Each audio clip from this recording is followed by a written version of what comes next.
Hey, Mike, when it comes to free throws, you guys have done a great job of creating chances to get at the line this year. I think you're 36th in the country, but obviously not doing a great job when you get there. I think bottom 30 in terms of percentage. When it comes to the players and their reaction to this, what are you seeing from them? Are they pressing too much? Are they not taking it seriously enough? Somewhere in between? Where are you seeing that? Well, I think they take it serious. It's because we shoot them every day, all day in practice, from the beginning to the end, in the middle. Um, it's just a mindset, man. I've never seen anything like it in my career. I mean, it's just a mindset that these guys got just go up and they're free, man. I mean, when they give you an opportunity to go score a free bucket or a point, 2 points, you got to take advantage of it. And, you know, the fact that we've been able to get to the line, says a lot about, our offense and how we've constructed it, trying to play pretty much inside out based on our personnel and what we have. And we just got to keep working. That's all I can say. I mean, in terms of shooting them and getting these guys comfortable, man, because tomorrow they're going to be in that same position.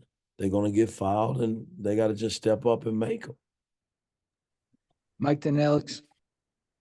Yeah, Mike, I mean, with the youth you guys have and inexperience in terms of this stretch, losing 3 or 4, 2 at home, how have you kind of tried to, do you get a sense of their psyche and how they're kind of handling it and kind of trying to help them through it? Just being kind of something they probably haven't experienced before, a lot of these kids. Well, it's tough, I mean, it's my job to help these guys navigate through it. I'm trying to stay positive and still, have to coach. I mean, when you watch film with these guys and you see things that are not right, you can't let it slide. You have to point it out. Films is a teaching tool, and you hope that guys that they don't take it personal. You shouldn't take it personal. Hell, it's coaching. All coaches do it. So, I mean, I look at our first 5 games. We were 4-1, and the next 10 we were 7-3, and these last 10 we're 3-7. And you figure if you just added 3 more games to that mix, you sitting, up at the top, not at the top, but you're above the middle, going towards the top, and you're in a good position. But right now we're not there, so we got 6 games left, and I think we got to win them all. I mean, that's just, maybe I'm putting pressure on our guys, but that's the only way I can coach. We got to take it one game at a time and try to win them all. Alex and then Mike Schumann. Mike, thanks for the time. You've talked at length about the front court being kind of the strength of this team this year, but when you kind of look at the rebounding numbers on both ends, I think you guys are 10th in offensive rebounding percentage and defensive rebounding percentage in Big Ten games. What maybe is not happening kind of on the glass that needs to happen, and how have you guys tried to address that? Well, we work on blockout drills pretty much every day. We don't send 4 guys to the rim because I'm a big believer. You can send 3, but trying to send 4 and then having balance coming back the other way from a defensive standpoint, I've always thought it hurts you. So, I mean, from an offensive standpoint, I think our 3 bigs, they just got to be more active in going to the glass. Malik, especially because he doesn't get a lot of putbacks. And we don't get them as a team. And then defensively, all 5 guys. I mean, we've gotten outworked. I mean, the last game, second chance shots, 50-50 balls, they were the difference. And when we're doing the right things and getting 50-50 balls and blocking out and rebounding, when we rebound with teams, we're normally pretty good, and we put ourselves in a nice position to win. But again, on the other night, it was the 50-50 balls and the second chance opportunities that we gave up, along with the missed free throws that cost us, I thought. Mike, then Mason. Yeah, good morning, Coach. Obviously, you've been around this game a long time, seen a number of different teams.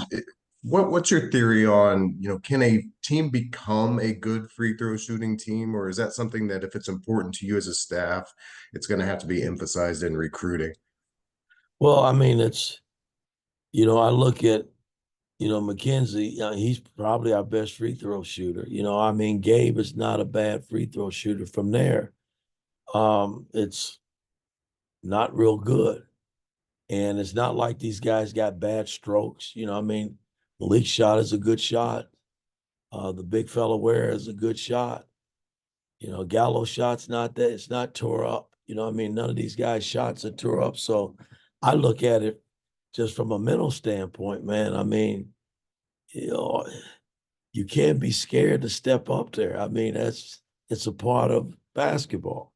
It's been that way from the beginning of the time. So, all I can do is keep preaching. If their shots were tore up, then that's different. I mean, then you got to work on the mechanics and do a lot of different things in that area. But it's they don't have bad shots. So it's between the ears to me. We just got to get these guys comfortable and making them, because it's a big part of the game, and you should punish teams when they put you in that position. Mason, then Jack. Mike, thanks for your time this morning. I think last night you said that Gabe Cupps played one of his better games of the season in defending Boo Boo in Northwestern. Kind of when you look back at his season this year and what's next for him, kind of what do you see as the next steps of his development? Well, again, he's been thrown to the wolves basically as a freshman. And I recruited Gabe. The deal was, everybody thought Jalen wouldn't be a one and done. That was the whole deal. And you had X, and you knew Gabe would come in and probably be a third point guard behind two veteran guys, Jalen being a sophomore now. And, when we knew Jalen was leaving, we desperately tried to find a backup point guard or a starting point guard to go along with Xavier and Gallo. So we explored, we talked to different guys, and guys went to different, went other places based on they thought that was a better fit. So, we basically came into this season hoping like hell that X didn't get hurt, and Gabe would get an opportunity to learn slowly. But that hadn't been the case. He's been thrown right out there, and I think he's had a good freshman season, man. I mean, considering, he hadn't shot the ball very well, but the other night he made 2 threes, and defensively, I think he's been solid from day one. I mean, in trying to deal, especially in the Big Ten, with every team's point guard is pretty damn good.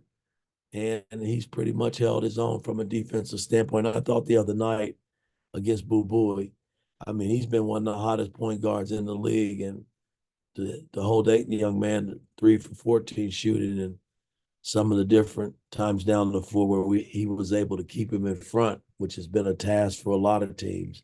I was really impressed with that. Jack, and then Tom. Mike, you've talked a lot about this season, just the team playing well in spurts, but not being able to, put a full game together. I guess, why do you think that's been the case, and kind of what do you feel like you can do at this point of the season to get them to kind of sustain a full 40-minute game when they've shown that they can play at a high level, in spurts? Well, again, you look at, I think the best game we played to me was the Kansas game. And then we dropped the ball the last 3-4 minutes of that game. So, I mean, we've proven we can play at a high level. You just got to keep working, man. I think the reason why we're dropping the ball, a lot of times it's just not used to being there. I mean, the newness of our team. A lot of these guys, my job is to try to put them in the best position possible. And, you know, you try to go to guys that you think that can deliver. And, you know, it's a mixture of things, not making shots, not making free throws, critical turnovers at critical times, not getting a key rebound. You know, all of that is just newness, I think. This team the last 2 years didn't do that a lot of times. I mean, we were able to, if we jumped on the team, we were able to sustain it and play it all the way to the end and not play in spurts like we've had to do this season. And I just like to think, as you know, as the years go by and we continue to grow, if we're able to keep everybody together, you won't have that. But you know, we got 6 games left. You know, and it starts tomorrow. I mean, this is a big game for our team, man, in terms of really staying in the hunt and trying to move the other way versus going the other way. Tom, last one.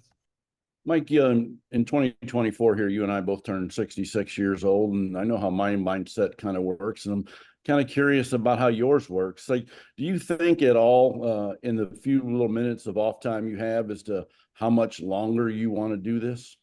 Well, again, you know, I came back to try to put this team in the best position possible, and you know, I'm going to continue to do that. I mean, I'm 60, almost 66, but I feel good and I still move around, and I still think well in terms of the game, and I still think I can teach the game. So I don't know. I mean, there are coaches that are coaching into their 70s, and you know, I don't know if that's something I'll do. I don't know. You know, but at this point, I'll take it a day at a time, a year at a time. I'm not going anywhere anytime soon, guys. I'm just not.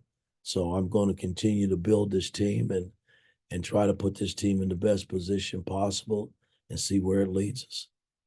Thank you, Mike. All righty. Thank you. Thanks, Coach.